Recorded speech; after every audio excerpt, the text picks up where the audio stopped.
Bonjour mes amis. Le nombre de personnes touchées par les différents types de diabète a triplé en 20 ans selon l'OMS. Près de 15 millions de diabètes de type 1 sont répertoriés à travers le monde.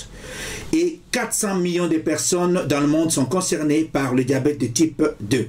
Savez-vous qu'une personne meurt de diabète toutes les 6 secondes dans le monde? Savez-vous qu'il y a 59 millions de diabétiques en Europe, dont 4 millions en France? Savez-vous que plus de 800 000 personnes ne savent pas qu'ils sont diabétiques en France? J'arrête là pour le chiffre. Le diabète est une maladie chronique liée à un dysfonctionnement de pancréas ou pancréas. De ce fait, il existe deux formes principales. La première forme, c'est le diabète de type 1, lié à une production insuffisante d'hormones qu'on appelle insuline. Ce type de diabète touche 10% des diabétiques. Et la deuxième forme, c'est le diabète de type 2, qui est la forme la plus répandue dans le monde, qui touche près de 90% des cas, résultant d'une mauvaise utilisation de l'insuline par l'organisme. Et j'ajoute la troisième forme de diabète, qui est le diabète de grossesse ou le diabète gestationnel, qui apparaît en deuxième moitié de grossesse et disparaît dans 90% après la naissance de l'enfant. Il est donc important de comprendre et de connaître cette maladie, connaître les symptômes, les facteurs de risque afin de pouvoir prévenir les complications, car le diabète nécessite une prise en charge efficace sous peine de voir apparaître des complications graves, parfois mortelles. Cette émission apporte des réponses claires et accessibles afin d'aider le malade et leur entourage. Si ce n'est pas encore fait, merci de vous abonner sur notre chaîne Jean-Paul Djamba, car c'est gratuit, et faites aussi abonner vos amis afin de recevoir les notifications des nouvelles vidéos.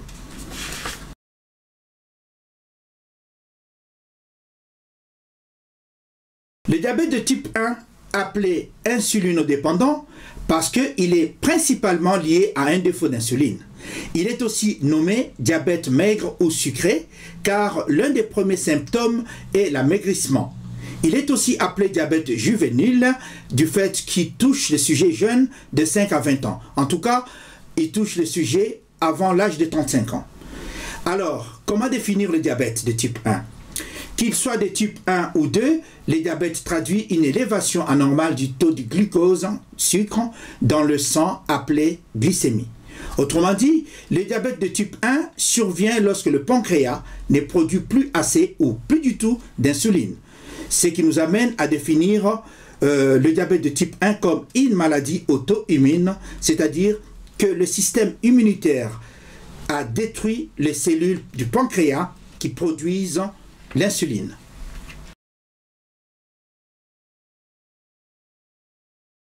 Les aliments que nous mangeons fournissent l'essentiel de l'énergie dont a besoin le corps humain pour fonctionner. Et à chaque fois que nous mangeons, le pancréas, qui a de multiples fonctions, libère dans le tube digestif les enzymes qui vont aider à la digestion du gras et des protéines. Et va libérer dans la circulation sanguine plusieurs hormones, dont la plus importante est l'insuline, qui va permettre le sucre de rentrer dans les cellules. C'est l'équivalent de carburant. Une fois dans les cellules, le sucre qu'on appelle glucose va être utilisé comme énergie dans les cellules de muscles, des tissus adipeux, donc de graisse et du foie.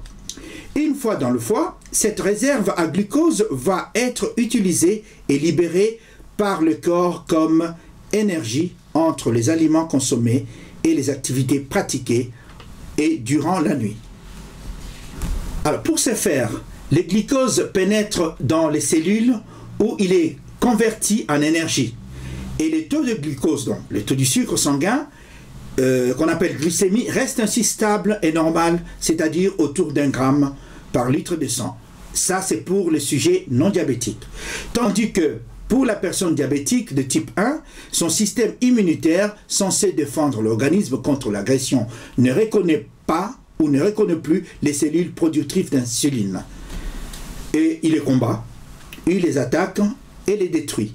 Ici, les cellules attaquées sont le bêta des îlots de Langerhans, du pancréas, d'où la disparition petit à petit de ces cellules bêta du pancréas, qui entraîne ainsi une carence totale en insuline. d'où son nom de maladie chronique auto-immune. De ce fait, le glucose ne pénètre pas dans la cellule et reste dans la circulation sanguine et s'accumule, et il y a l'augmentation de la glycémie de façon excessive, c'est ce qu'on appelle alors l'hyperglycémie.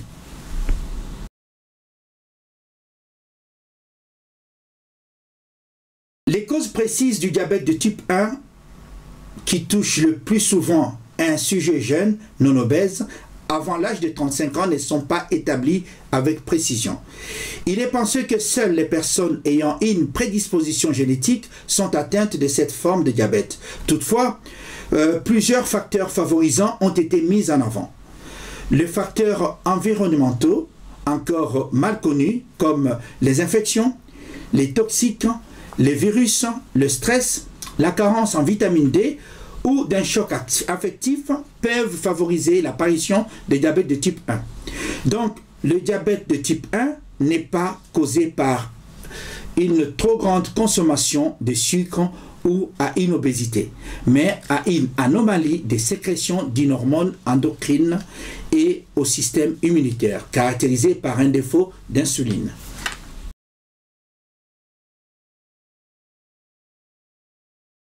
Considéré comme maladie silencieuse, le diabète de type 1 peut être en effet asymptomatique des années durant, avant que ne soit posé le diagnostic.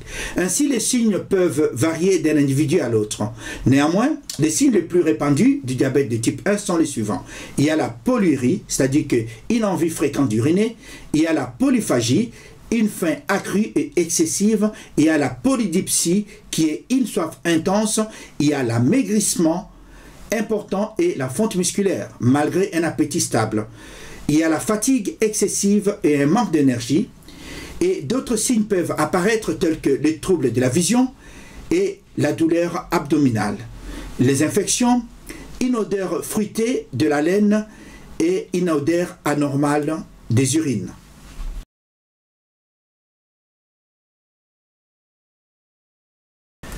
Le diagnostic se pose par un bilan sanguin de la glycémie à jeun dans un laboratoire. Mais souvent, c'est la présence des symptômes qui suscite le dépistage puis le diagnostic. Ce dernier est établi quand la glycémie dépasse 2 grammes dans le litre de sang. Donc 2 grammes dans le litre de sang. Notez que les valeurs de référence de la glycémie sont les suivantes. À jeun, la glycémie normale est inférieure à 1,10 g ou 6,16 mmol. Et la glycémie à jeun est inférieure aussi à 1,40 g après avoir mangé quelque chose. Donc, la glycémie à jeun normale est inférieure à 1,10 g et la glycémie doit être aussi inférieure à 1,40 g après le repas.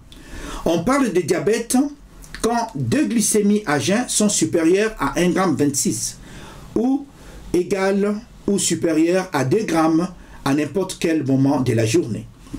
Et une fois ce premier diagnostic posé, le médecin traitant ou le diabétologue prescrira un bilan initial plus complet avec un dosage d'hémoglobine glyquée, une prise de sang à jeun, un bilan rénal, un bilan ophtalmologique et éventuellement d'autres examens selon votre situation.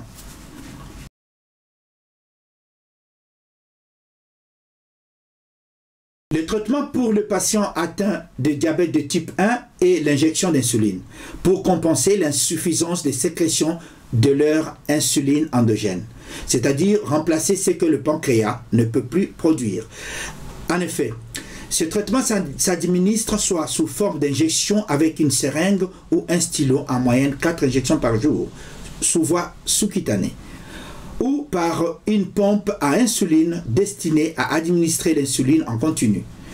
Il existe différents types d'insuline sur le marché. Il y a les insulines d'action rapide, il y a les insulines d'action intermédiaire et il y a les insulines d'action insuline retard ou à durée prolongée. Les insulines, le médecin choisira l'insuline la plus adaptée aux besoins de chaque patient diabétique. Cependant, il est important d'adapter son hygiène de vie pour optimiser le traitement par rapport au sommeil, par rapport à l'activité physique ou sportive, ainsi qu'à l'alimentation variée et équilibrée.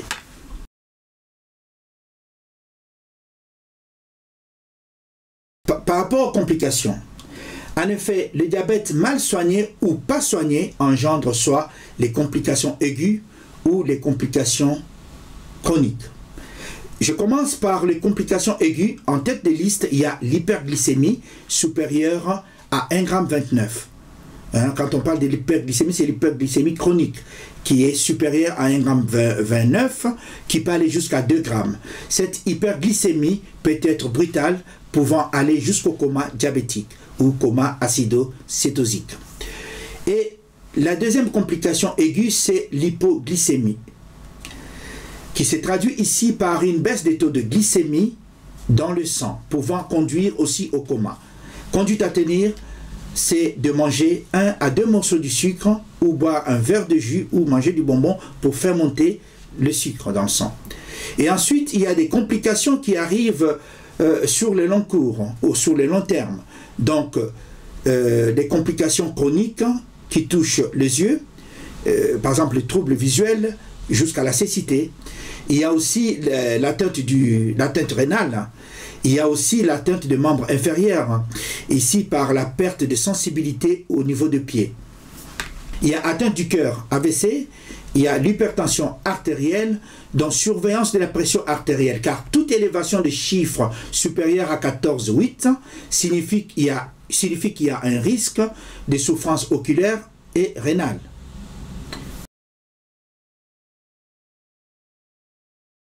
Les personnes atteintes du diabète doivent vérifier leur glycémie plusieurs fois par jour. C'est ce qu'on appelle l'autosurveillance ou l'autocontrôle glycémique. À l'aide d'un lecteur de glycémie, pour le faire, un prélèvement de sang au doigt analyse en quelques secondes et à partir de ces résultats, à partir des résultats obtenus, la personne diabétique est à mesure d'adapter son traitement dans le but d'éviter l'hypoglycémie. Ces contrôles sont indispensables. Il est recommandé de réaliser 3 à 4 glycémies capillaires par jour avant le petit déjeuner, avant ou après le repas et avant le coucher. Conseiller aussi un suivi de l'évolution de la maladie par un bilan sanguin appelé hémoglobine glyquée, qui renseigne l'équilibre du diabète en moyenne sur 3 derniers mois. Un bilan annuel des yeux est recommandé, un bilan de rein, un bilan du cœur. Cela étant, 3 paliers sont indispensables à la prise en charge et à la prévention du diabète de type 1. L'alimentation équilibrée, car on ne parle plus de régime diabétique aujourd'hui. La personne diabétique de type 1 peut s'alimenter comme tout le monde, en faisant attention à son alimentation.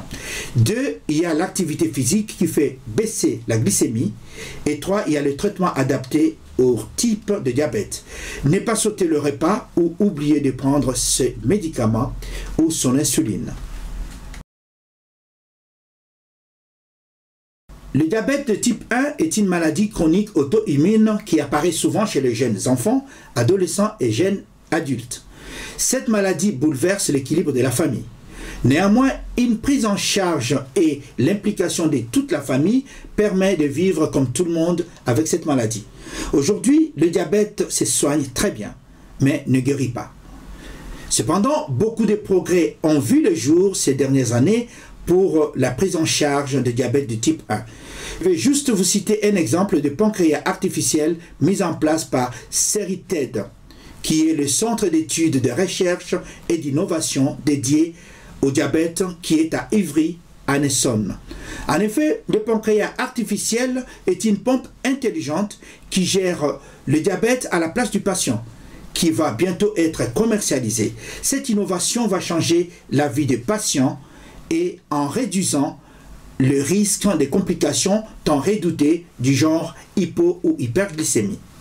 Je termine cette émission comme toujours avec par les conseils de ma mère qui me disait en tété là que papa d'embakin de kamanyamase, ce qui veut dire en français papa être en bonne santé est beaucoup mieux que d'avoir un bon repas composé du riz, de la viande et du poisson. Merci.